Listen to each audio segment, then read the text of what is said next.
Good morning class 10। कल हमने चोला dynasty के बारे में पढ़ा था। Now today we read Raj Raja first. He became the almighty ruler of South India by occupying entire Madras, Mysore, Kurag and Singhala द्वीप श्रीलंका। राज Raja first जो था वो सर्वशक्तिमान रूलर बना था साउथ इंडिया का, क्योंकि उसने जो है एंटायर मद्रास को, मैसूर, कूर्ग और सिंघाला जो है द्वीप उसको जीत लिया था। He built a Shiva temple named Raja Rajeshwara Brihadeshwara temple in his capital Tanjore. उसने एक शिवा टेम्पल बनाया था जिसका नाम था राज राजेश्वरा टेम्पल। उसकी कैपिटल थी तंजौर में। His son and successor Rajendra first possessed a strong naval power who had conquered Pegu, Martin and Andaman Nicobar island. उसका बेटा और जो एक सक्सेसर शासक था राजेंद्र फर्स्ट, उसने जो है अपने अधीन एक जो स्ट्रॉन्ग एक नई जो है पावर बनाई और उसने जो है Pegu, Martin and Andaman Nicobar island को जीत लिया। नवल का मतलब सेना भी होती कि उसने जो एक सेना बनाई थी, नई सेना बनाई, तो उसके बाद में जो है उन्होंने ये सारे जो आइलैंड जो थे वो जीत लिए। He waged a war with power who had conquered Pegu he waged a war with Mahipala who was the ruler of Bengal and Bihar. उसने जो है एक युद्ध लड़ा था किसके साथ? महिपाला के साथ, जो रूलर था बंगाल और बिहार का। His armies crossed Kalinga and reached far off to Ganga by proceeding through और Orissa, southern coastal Bengal and Magadha. उसकी जो आर्मी थी, उसकी जो सेना थी, उसने कलिंगा को क्रॉस कर लिया और जो है वो उसे बहुत ही दूरी पर पहुंच गई गंगा में। बाय प्रोसीडिंग थ्रू, किसके थ्रू पहुंची वो? कहाँ से गुजरते हुए? Orissa, southern coastal Bengal and Magadha. In order to commemorate मतलब मनाना this victory he gain the title of Gangaikonda. उसकी जो इस तरह की जो जीत थी, ये जो जीत उसने हासिल की, तो उसके लिए उसको टाइटल दिया जाता है। जैसे किसी भी राजा जो अच्छा काम करता है या कोई राजा जो ज्यादा सक्सेसर होता है तो उसको हम लोग महाराजा धीराजा बोलते हैं ना, तो वैसे ही जो उसको भी टाइटल दिया गया Gangaikonda. His son and successor Raja Dhiraja was killed during the battle of Koppam while fighting with Chalukya king Someshwara. उसका बेटा और शासक राजा धीराजा जो था वो युद्ध में मारा गया था जब कोपम का युद्ध हुआ था, जब वो फाइट कर रहा था चालुक्य किंग सोमेश्वरा के साथ में। बट वीर राजेंद्र जो था उसने चालुक्यों को हरा दिया। जो बैटल हुआ था कुदाल संगम में, और उसने क्या किया, अपना जो है इस तरह का जो है बदला, ये जो हार का जो बदला था वो जल्दी से जल्दी ले लिया। Soon after battle of succession began among the Cholas. इसके बाद जल्दी ही जो है एक युद्ध लड़ा गया चालुक्यों के साथ में, चोलास के साथ में। As a result of this, इसी के रिजल्ट में देखा गया कि राजेंद्र कोलतुंगा फर्स्ट जो था वो राज सिंहासन पर बैठा। राजेंद्र कोलतुंगा की जो मदर थी वो चोला की प्रिंसेस थी और उसके जो फादर थे वो चालुक्यों के शासक थे। ठीक है।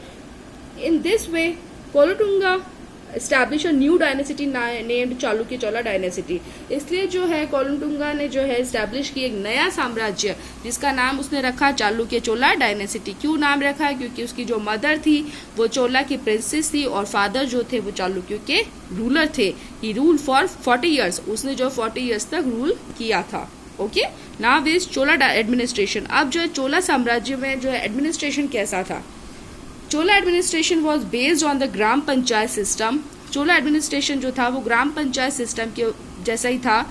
With a view to facility administration the Chola kingdom was divided into 6 provinces. एक जो है व्यू से अगर देखा जाए उसकी फैसिलिटी एडमिनिस्ट्रेशन की, तो चोला किंगडम जो था वो 6 प्रांतों में विभक्त था, 6 प्रांतों में डिवाइडेड था। Which one known as mandalam, जिसको मंडलम कहा जाता था। Kottam was the sub unit of mandalam. Kottam जो थी वो मंडलम की सब यूनिट थी। Nadu, kuram and gram was the sub unit of कोटम।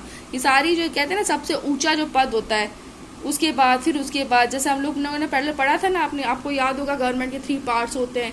एक अगर हम लोग डिवाइडेड करें तो लेजिस्लेचर और समथिंग जो है जुडिशरी आप लोगों ने पढ़ा था। तो सबसे ऊपर वाली जो चीज़ हम लोग देखते हैं कि सबसे ऊपर जो है कौन काम करता है, तो वैसे उन्होंने जो है प्रांतों को 6 प्रांतों में डिवाइड कर रखा था। In rock edicts, the assembly of Nadu has been called Natar and the units of the town have been called a Nagartar. Rock edits यानी शिलालेखों में ये लिखा गया है कि जो नाडू जो था उसकी असेंबली जो है वो नाटर कहलाती थी और उसकी जो यूनिट्स थी टाउन की उसको नागाटर कहते हैं। यूनिट्स का मतलब छोटी छोटी जो जगह का नाम होता है। विलेजेस रिप्रेजेंटेटिव वर रेगुलरली अपॉइंटेड एवरी ईयर। जो विलेज के जो प्रतिनिधि थे वो हमेशा ही जो है रेगुलर अपॉइंटेड करते थे एवरी ईयर में, हर एक साल में। Every mandalam was fully independent.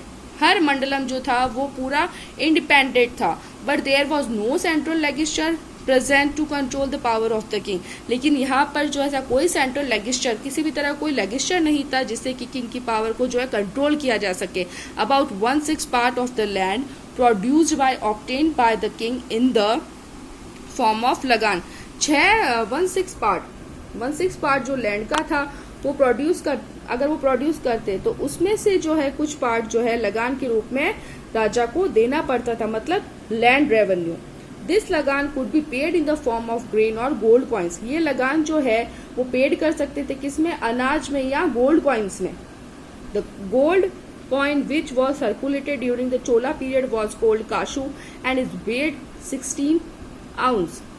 जो गोल्ड कॉइन जो था वो सर्कुलेटेड किए गए थे चोला पीरियड के टाइम में, जिसको कासू कहा जाता था।